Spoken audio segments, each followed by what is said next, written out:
А сейчас мне хотелось бы, я вижу, что мы уже собрались, сейчас мне хотелось бы представить наш сегодняшний прямой эфир.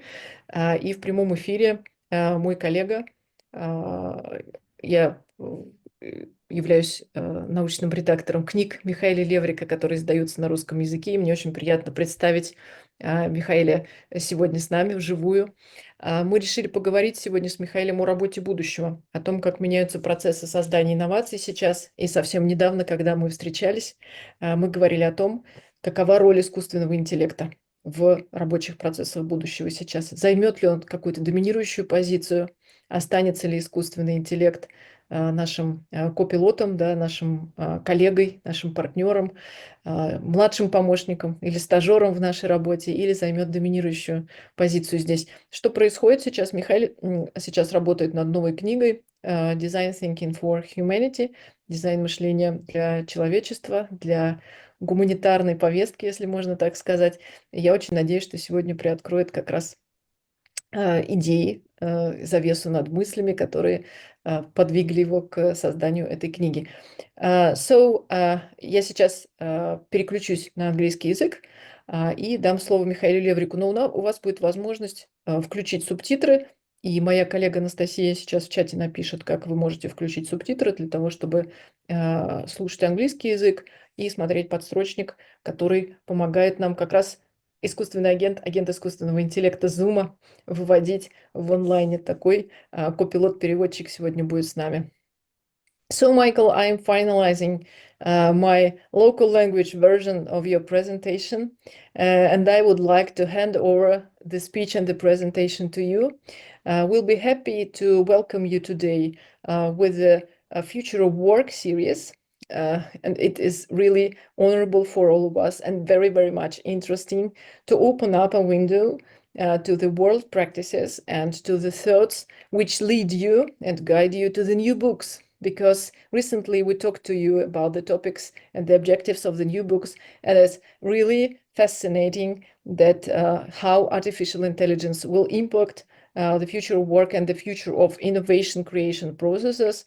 It would be also great to get to know your thoughts about the role of artificial intelligence agents in this innovation and creative processes, and for sure to get to know more about your recent developments on the books and the ideas which lay behind.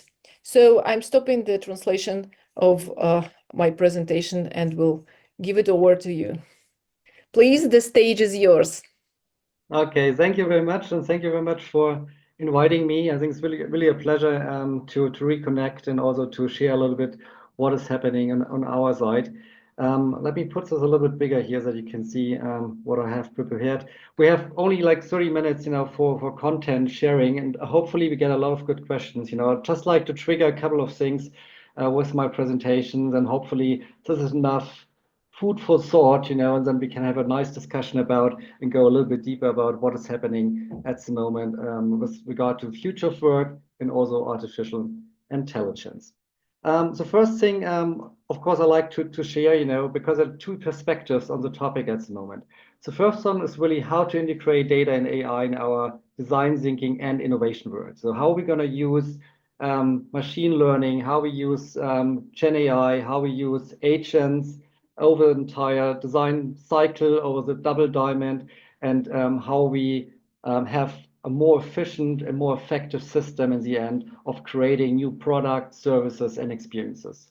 And the second part, I think it's equally important, especially for the community, is how to apply design thinking for the future of work and the identification of AI use cases. So what I have the feeling at the moment, for the second question, we have the same as we had like 15 years ago with the start of the digital transformation.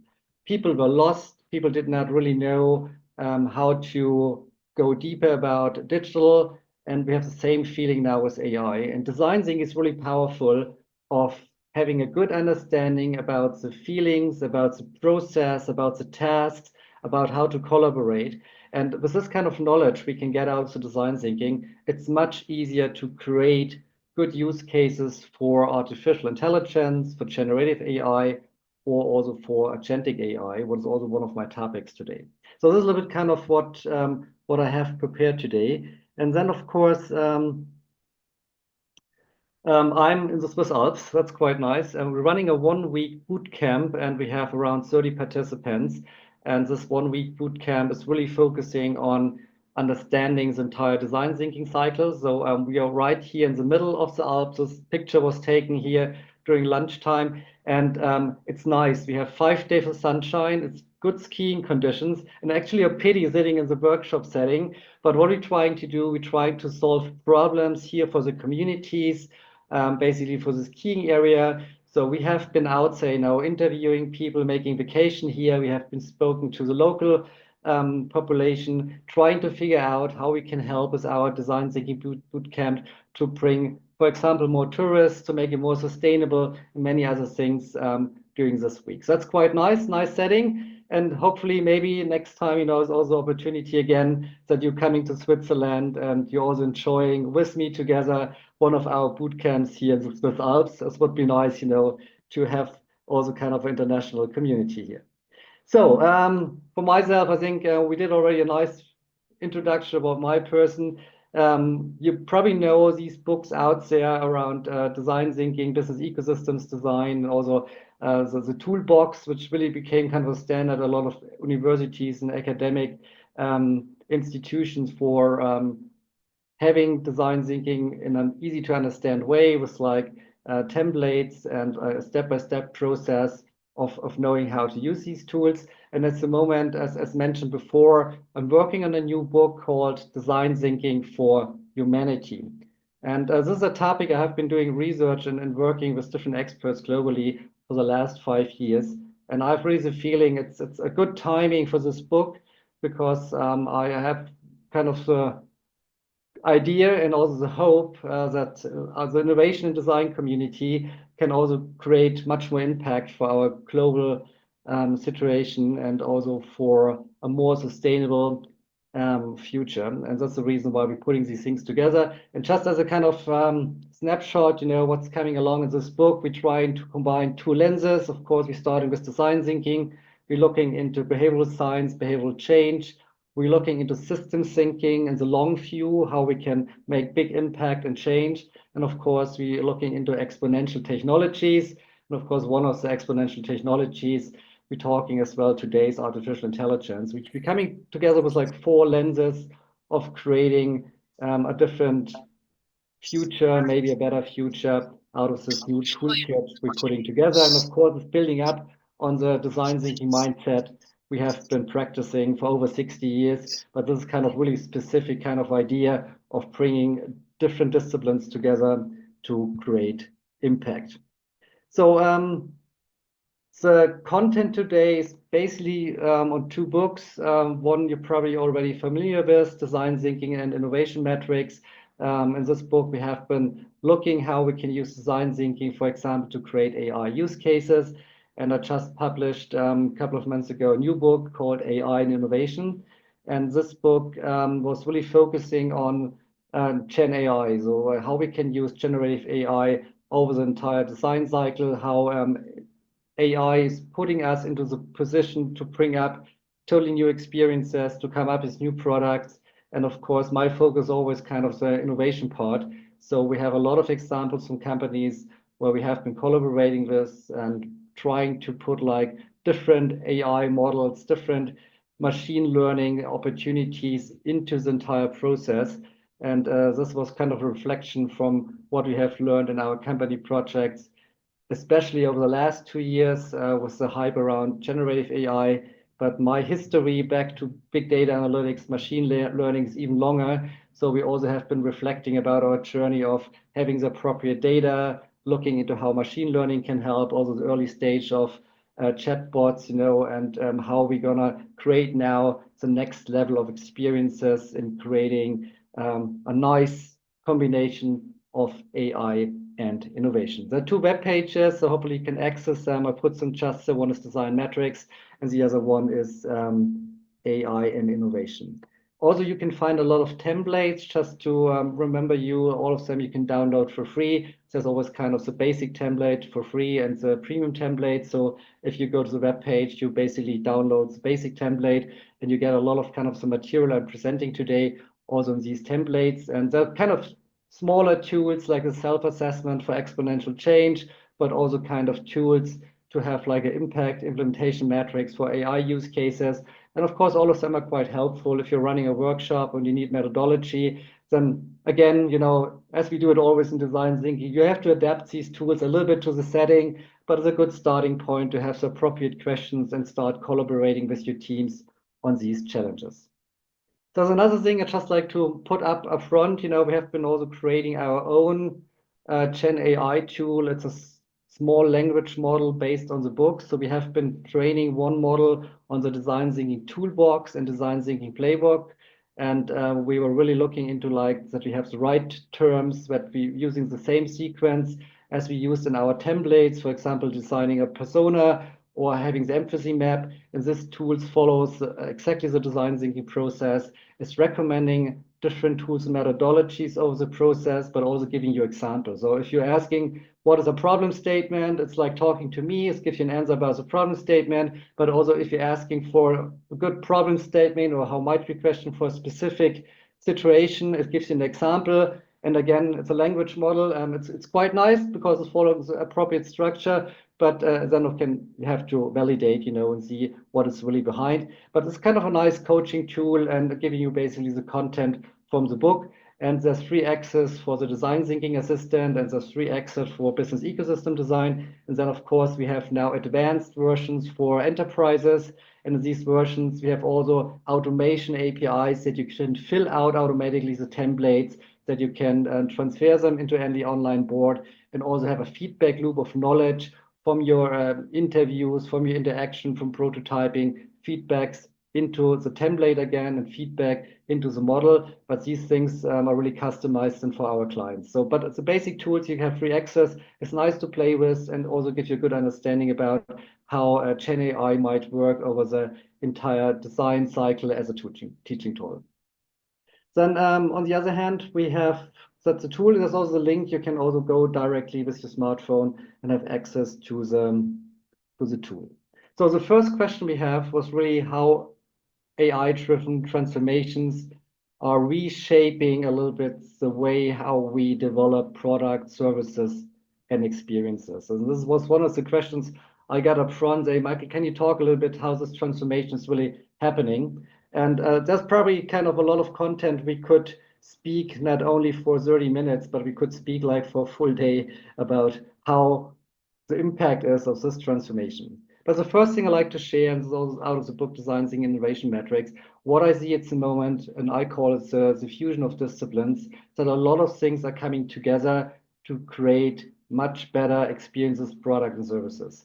And one thing I have been also working for a long time, we get a lot of data points, is out of neuroscience. So neuroscience gives us really the ability to look into our brain while we're operating, while we're buying something, while we have different tastes, smell, whatever's coming along. And all these data points, I think, giving us a lot of good quality data to validate something. At the same time, of course, we're using neuroscience to understand how design thinking tools and methodologies use.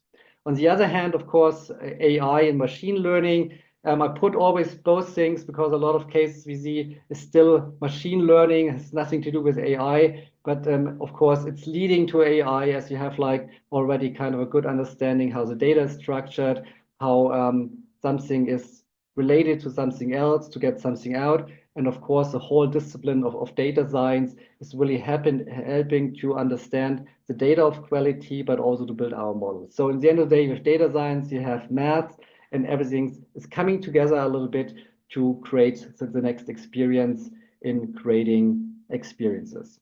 And the next part is out of the other book, and this is kind of the other perspective I have on the topic, is really how we use different use cases, tools, and also kind of algorithms to support the entire double diamond. And of course, there are a lot of things, we can do in the problem space and other things on the solution space. And we were starting basically with real customer examples from big organizations applying design thinking, having R&D departments, having innovation departments. And they were saying, look, Michael, this is how our process looks like, and this is also kind of points we're struggling at the moment. So we have kind of weak points in our process.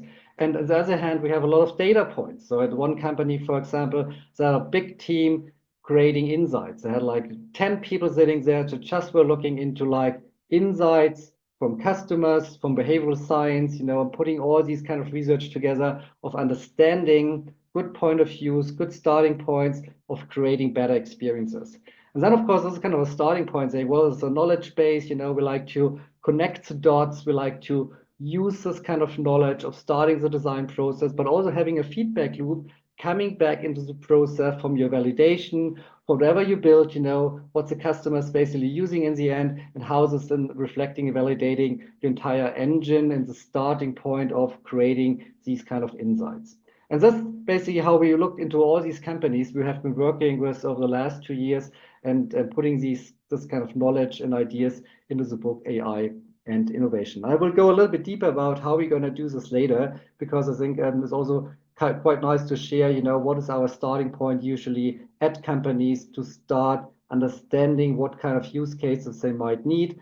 And of course, I like to share with you also kind of the methodology we are applying.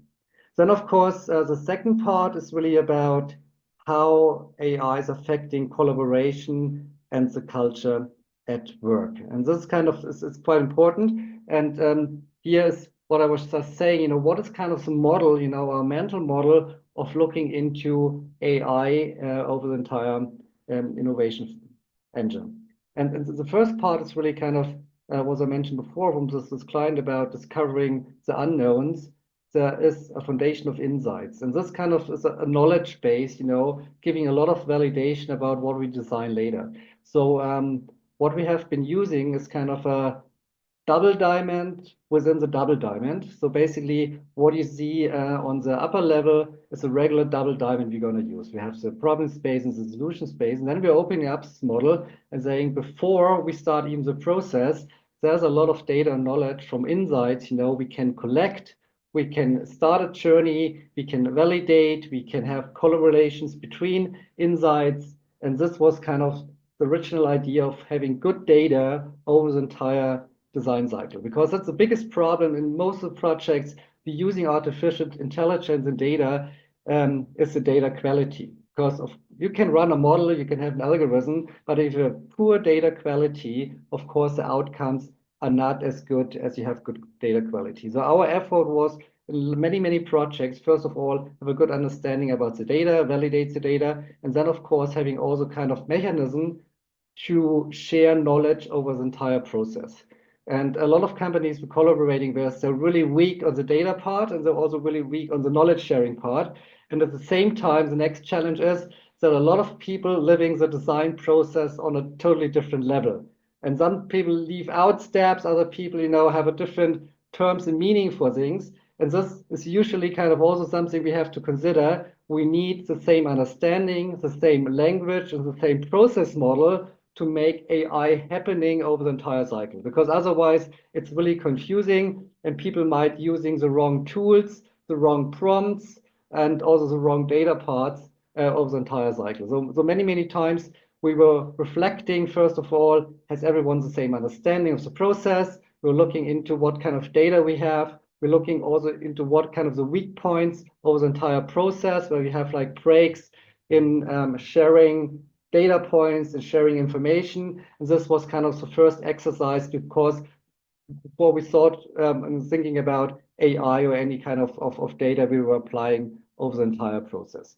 And then, of course, we were going on and say, look, a couple of things, we think this brings most value over the entire cycle. So we were trying to identify use case and say, look, these points are kind of starting points to bring the most value into the entire engine. That's again an example from one client. We're saying, well, that is really something in the beginning. We can automate categorization of data. We can look into AI models to generate content.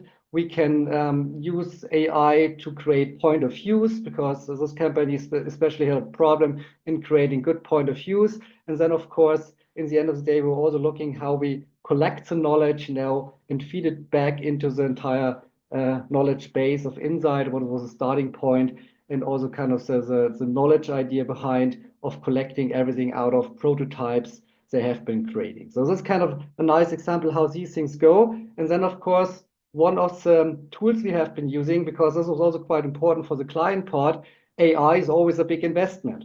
So they were telling us, there are probably 100 use cases we can identify over the entire design cycle, but what kind of use case is bringing the most value for our organization? So we were trying to find a model to say, look, these are the complexity of the task, and this is how much human interaction we might need, and what kind of use cases we can automate. And this was kind of our first landscape and map, and there were a lot of use cases on this one. I was just simplifying a little bit to show you how to decide what we're going to do first. And some things are really kind of very simple. It's kind of A/B testing. So something you can easily use any kind of machine learning and AI parts. But on the other hand, if you like to go into something more complex, and then of course you might have to consider different kind of criteria if you like to do this use case or not. And later on, I will also show you examples that we did like really exact calculations about how much human effort is nowadays in creating, for example, a good point of view,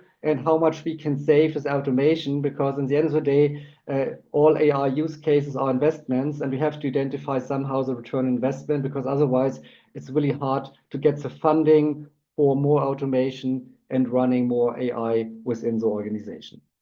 Then, of course, we had other examples. An example from IKEA, where we have been reflecting on what kind of use cases happening over the entire double diamond. And again, so you can go through different industries, and you can go into like different kind of business scenarios, and all of them have different needs. And some of them starting really small and saying we have something really specific, we would try and go deep, we'll have like to have a different customer interaction. And other companies, they're aiming already kind of for end-to-end automation and processes. But usually my recommendation is always to start small, to have like something really concrete, to also build awareness for AI, collect the data, and then gradually expand your model with like agents and genetic AI into something more holistic. This is also something was kind of a good strategy for a lot of companies, because otherwise, when you look from the first day end to end, this entire process, you might be totally overwhelmed of what you're trying to achieve. Then, of course, there was a big question from Maria coming back saying we should also speak about synthetic data over the entire design cycle. And this is something I have really mixed feelings. I have the feeling we are not ready with the maturity level of AI to use synthetic data over the entire AI cycle. Because the biggest problem is that it's data, but it's not real time, and it might be not appropriate to the specific use case we are addressing at the moment. And of course, you can do a lot of things with prompt engineering and how you formalize the prompt and using synthetic data. But again, just the experience here in our bootcamp, just from the research part of data, just regular data about our assumptions, and then the real customer interview on the spot with people here in this village has identified that, again, 80% of our assumptions are totally wrong. And we were using kind of really statistics and kind of other kind of real data already existing to say this might be something we should work for the entire week. And again, the real insights were coming along with interaction, with speaking to people, and go a little bit deeper. So I have the feeling if you're using synthetic data for creating personas, if you're using synthetic data for having validation of something we have been creating, it might give some hints and feedback for more powerful questions, but we cannot totally automate everything and say, look, we have end-to-end our process, it's creating the persona, it's doing the ideation, it's creating the prototype, and then, of course, testing again with synthetic data if this is something we like to create in the market or not. And I really have the feeling at the moment it's a big challenge, especially for persona and insights, to use synthetic data, yes, because it's not real time, it's not validated, it might be not fitting to the situation at hand. And I have really kind of these three kind of bullet points from my personal reflection on these topics, that the real world complexity is not considered in synthetic data. Of course, we have manipulation and also kind of problems in training the models. And of course, if you know there's a problem, you can investigate and do reinforcement learning and other data points of making it better. But first of all, you have to find a way, is this true or not true, right? And this is, I think, the biggest challenge, if you're using these things as a process, who's telling you really that the synthetic data you're using is leading to the right results? And the last thing, of course, is really kind of the problem of the AI performance and how robust the entire model is, and if it really can go from a higher level into your specific use case. And I really have the feeling at the moment we are not at the level that we get good outcomes for the innovation work. And this might be different in a couple of years when you look into AGI and artificial general intelligence. Then, of course, we have like better systems of combining data, putting this like from one scenario into another scenario. But at the moment, I have sometimes a feeling, okay, we have outcomes, but it's not the same as doing our proper research and going a little bit deeper, what we usually do in design thinking. So what is the future of AI at work? Yes, at the moment we see a big transformation from generative AI to agentic AI, that we have a little more automation over the entire process. And at the moment, of course, with Gen AI, we have all the limitations from a language model. It's good to summarize data. It's good to summarize our insights from customer interviews. It's also good to formalize maybe quickly a questionnaire we're sending out. I mean, all these things we have been using now for 2 years, and I think everyone is somehow trying to be more efficient using these tools, because I remember times we're sitting together for like a full week of bringing all these insights together, creating point of views. And nowadays, with the language models, you are basically done in a couple of minutes, maybe in one day. You have already kind of the next level of validation because you are using different models. But at the same time, you're also trying to find out now a way to automate more parts with agentic AI. And of course, with the good data points and good experience we had with Gen AI, we're building up like smaller pieces, smaller tasks connected to have like better outcomes in the end. But again, it's not like that we have like end-to-end automation over the entire process and the entire design cycle. I would be happy to do so. I'm trying to push with all these models we're creating in-house and also with the client work to connect these things. But I think it probably takes a little bit more effort and time and learning that these things are really connected and we can bring everything together. Then, of course, yes, with general artificial intelligence, you might imagine a totally different world. And then you need adaptive learning. You have to train your model on design thinking for the reasoning. You have to use, of course, natural language, and somehow general artificial intelligence needs a point of creativity to bring things together. And then, of course, from like a general concept, it needs the ability to bring it from one point to another point. So if you have created something maybe for Switzerland, you also have to have the ability to say, yes, that's Switzerland. What is kind of the real-time data in Japan, to do the same thing in a different country, looking into the cultural context, looking into like the customer behavior. And I think we're coming to this level, that we can also transform from one kind of solution into something totally different and having different data points. But at the moment, it's of course not totally automated. At the same time, I'm also feeling even we have like general artificial intelligence, it might be still a collaboration between humans and the machine, to have like the nuance of understanding, to have like the right prompting, to have like a different understanding of the entire context. And there might be then the next level that everything is automated, but I think still we need this kind of team between artificial intelligence and humans to make it happen.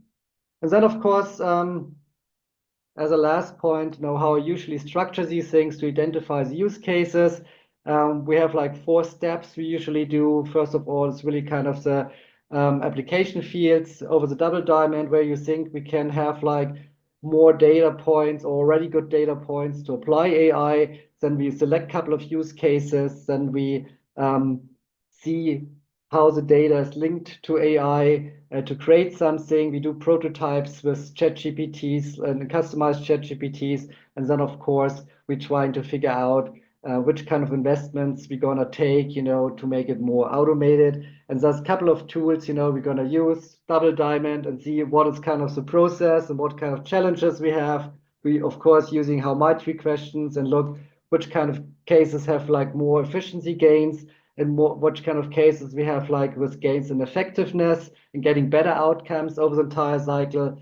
Of course, we were doing what I have shown you before, quantification of each model we're going to implement, each use case.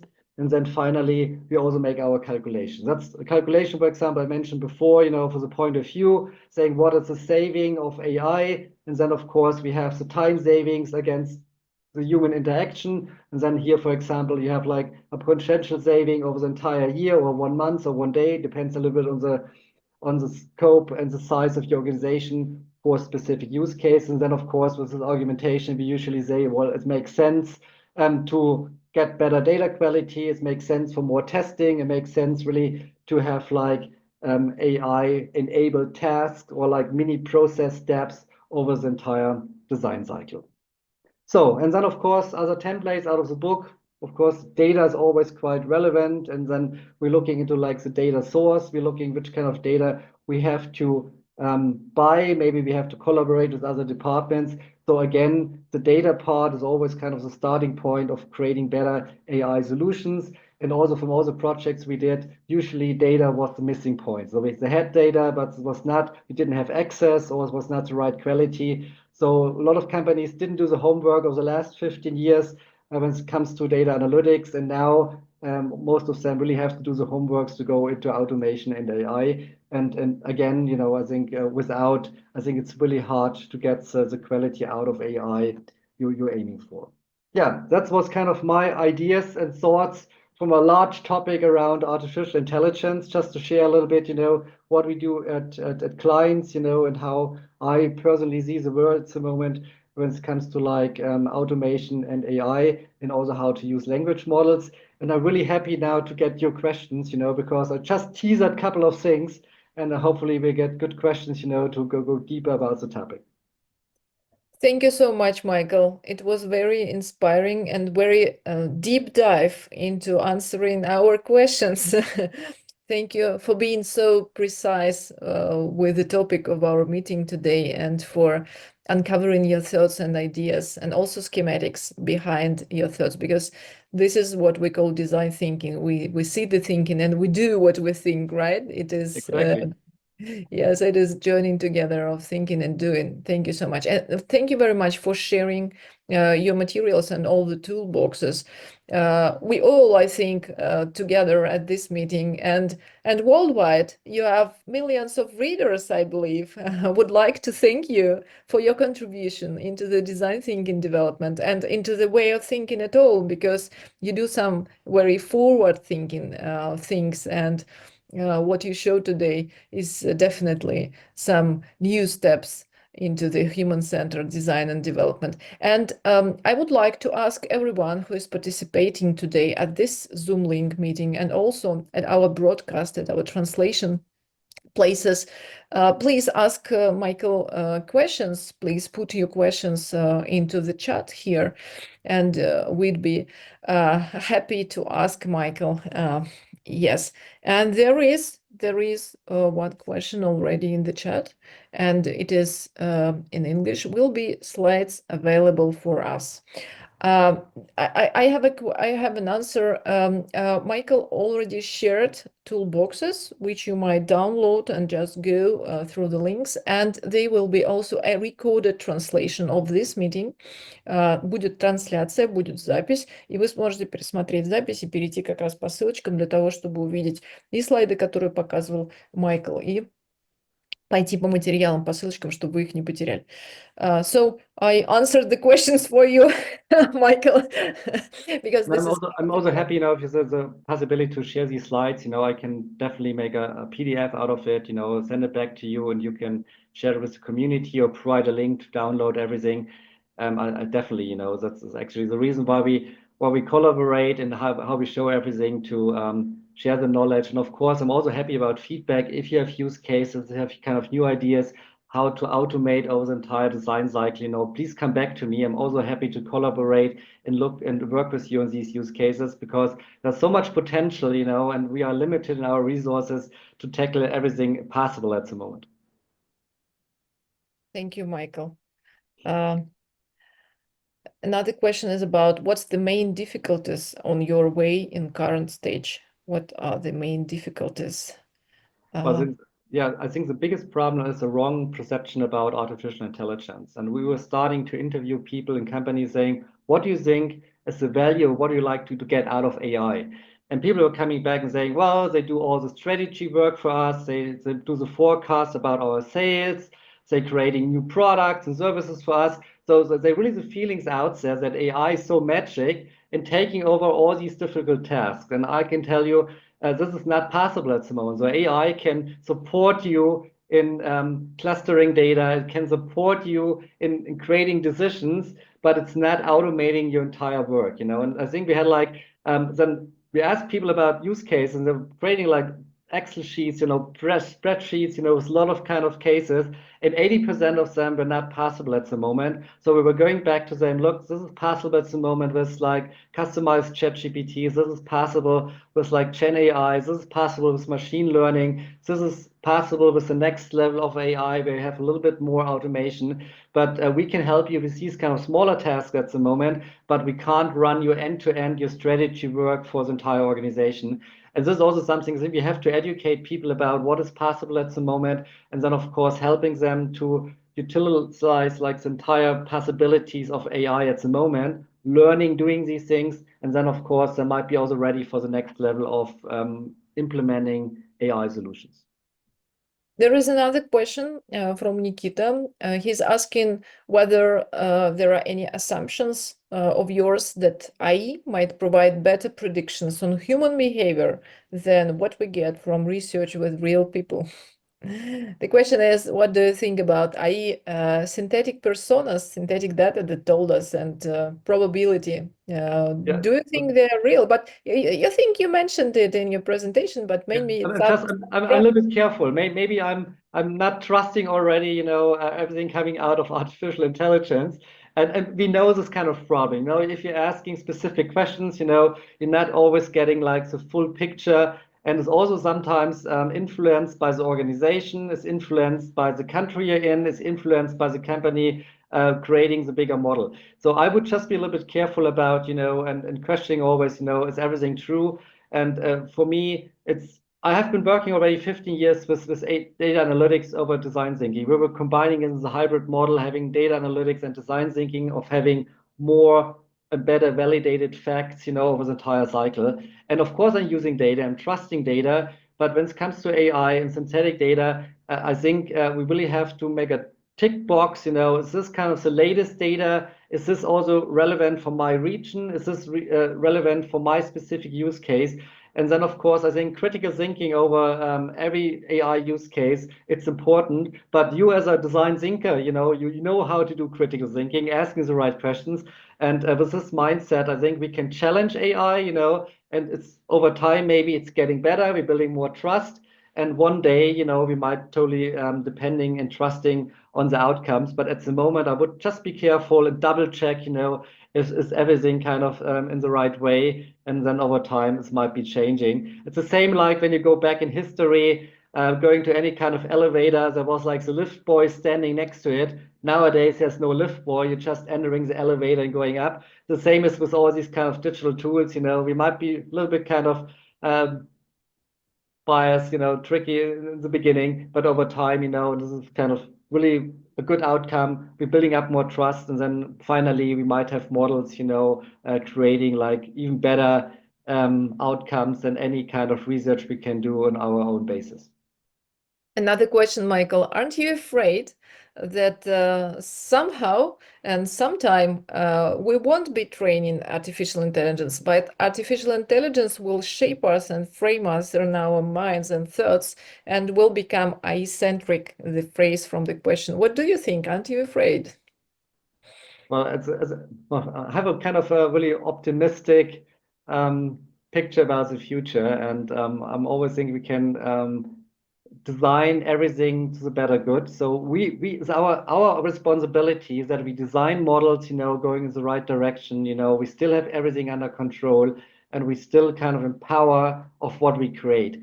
And this is our own responsibility. And when we as like innovation teams, designers, IT departments let it go, and we don't have kind of the ambition, to understand and to put it in the right direction, then of course we're losing ground. But I really look at myself, and my own work, and always trying to make it in a much more responsible way, and trying to figure out, what is kind of the balance between efficiency and like standards we might have, and also kind of my next book, Humanity, to do something good with the technology and not trying to harm everyone. I think that's our big opportunity now with technology, that we can adjust a couple of things we did wrong in the past, and at the same time creating a better future for everyone if you put it in the right direction. There are many thanks to you from different people without questions. So, another question from Daria.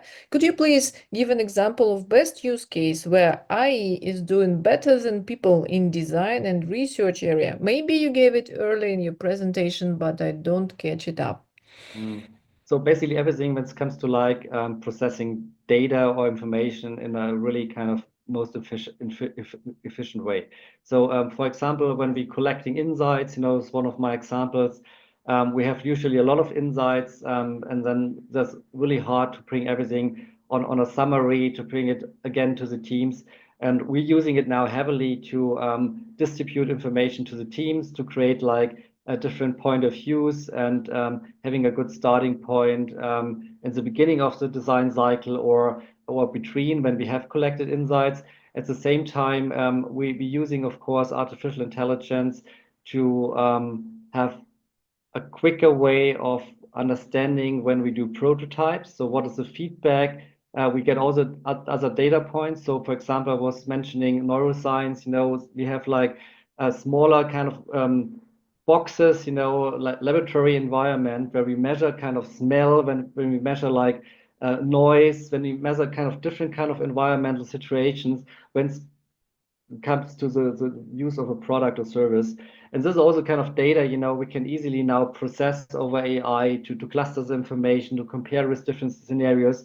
And of course, many of these things are still machine learning, right? There's nothing to do with AI. But of course, if you have good data points and we understand the machine learning part of getting outcomes, we have kind of another level of creating the next level of automation. And I think that's the important part, that it's not like a big leap, you're from nothing into like the whole world of AI. I think there are a lot of mini steps, of creating something, of being more effective, having better quality outcomes, of course, efficiency, being quicker with things.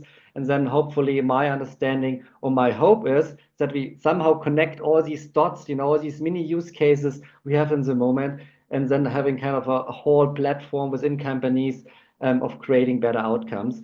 And of course, that's kind of iterative process of learning, adapting, bringing things together. And one other example, for example, we had like one company, we were just pulling all the information about people working at the organization. So we're using kind of LinkedIn data, we were looking into job descriptions, we're looking to CV, we're pulling all the information, and then we're saying, look, we have a big design challenge for a certain topic, and we need like 5 experts out of the organization. And this was in the past almost not possible because there's no access to these data points. Now the AI agent is basically putting teams together out of the organization based on my request, what I need.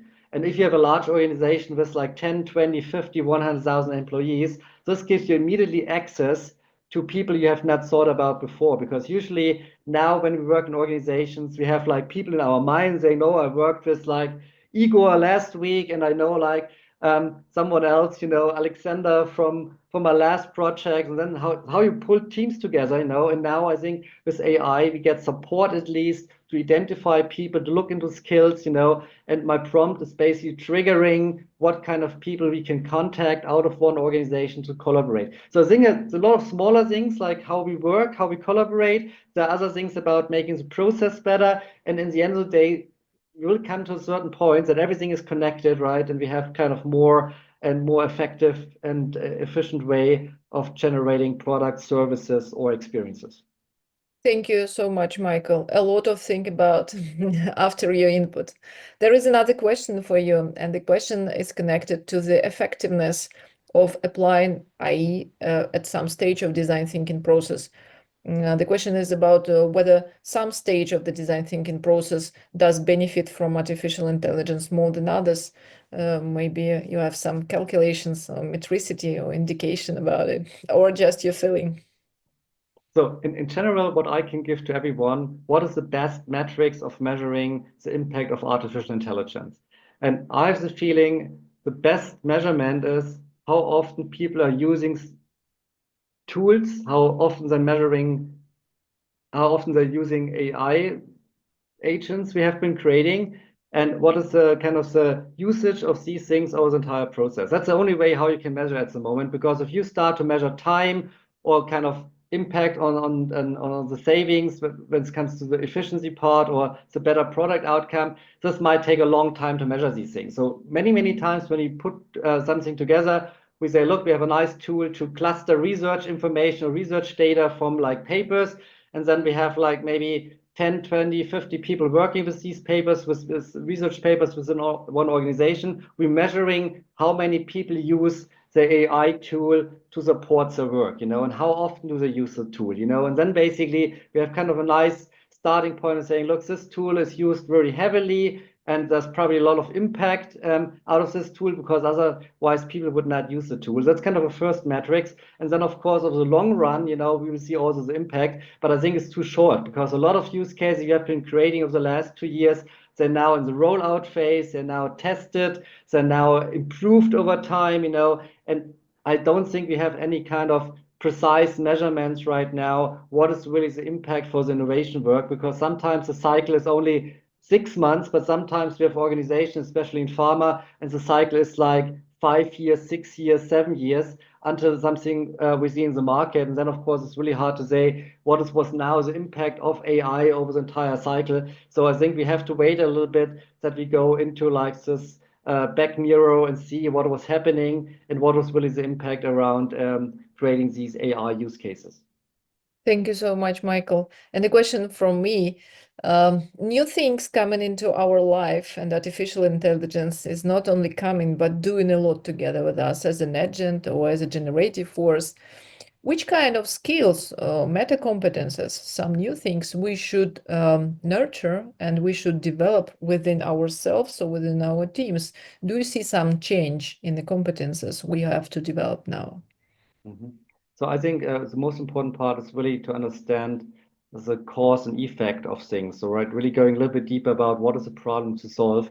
And usually in this kind of design thinking community, it's nothing new to us, because this is our daily work, right? We're trying to understand what is really the problem we're trying to solve. And I think this kind of competence is quite relevant. And when I look back now for the last 10 years of having data science students at university, we had always kind of classes around design thinking, helping them to understand the problem also for data problems. And I think this could be kind of having critical questions, going back to the source of something, understanding what is the relationship between things as probably one of the most powerful skills we should have. Everything else is actually quite easy, because once you understand how to customize your chat GPTs, how to create an agent, how you do prompt engineering and prompting, you have a good understanding. And I think we still have to give people good examples about, what is a good prompt and why we need sometimes really long prompts and why we have to customize the prompt. But I think with these kind of easy skills to learn, we make already a big leap into the world of artificial intelligence. And we don't need people creating like software and going deep in the IT architecture of AI. We have experts there, and this is nothing we can do, but we can ask the appropriate questions. We can go deeper. We can see like with bigger systems how things are correlate and how things are happening together. And then, of course, out of this knowledge, I think we are able to connect the different elements, to build something bigger. And I think this is probably the best skill you can have, going deep, understanding the problem, also talk to humans, because humans are the process owners and they have the knowledge about things, and they know a lot of things what we can automate. So I think we have to have still this skill of building up empathy, understanding, to create better AI solutions in the end. Last question to you, Michael. Um, there is real life happening around us, not only new things like artificial intelligence. And as people, as humans, we sometimes or often slowly take decisions. So decision-making process should be very much improved, and it would be great if we'll be taking decisions faster. So do you have any thoughts about how artificial intelligence process and the work and the process of working as an artificial intelligent agent should be adjusted to the decision-making culture and duration, maybe to the humans, because this is about machine to human, Do you have any ideas I think about the biggest problems are, our brain is slow, this is kind of, and we can't change it, so for the last 100,000 of years, we have the same kind of frequency, how our brain is operating. And of course, I have also the feeling there's so many things happening at the same time. It's totally overflow for me to bring all the information together, to see what are the next leaps in AI, and see what are the consequences for my daily work, what are the consequences for what I have been already created. So I think the biggest challenge is that we need tools and filters, maybe AI is helping us to bring us the relevant innovation information to us, that we are able to process the information. Because I have the feeling at the moment I'm totally overwhelmed, and I speak to people in organizations, when I speak people in tech, they're telling me the same thing. Michael, it's so quick, and I have not even time to go deep and understand. So maybe we need AI filters helping us to break it down, to help us to understand on our current level of knowledge, to bring it to the next level. So my hope is maybe there's an AI agent helping me to filter all the information I get on a daily basis, because I can tell you I'm totally overwhelmed. And if I'm not reading kind of news and articles for 2 days, I feel already I'm behind.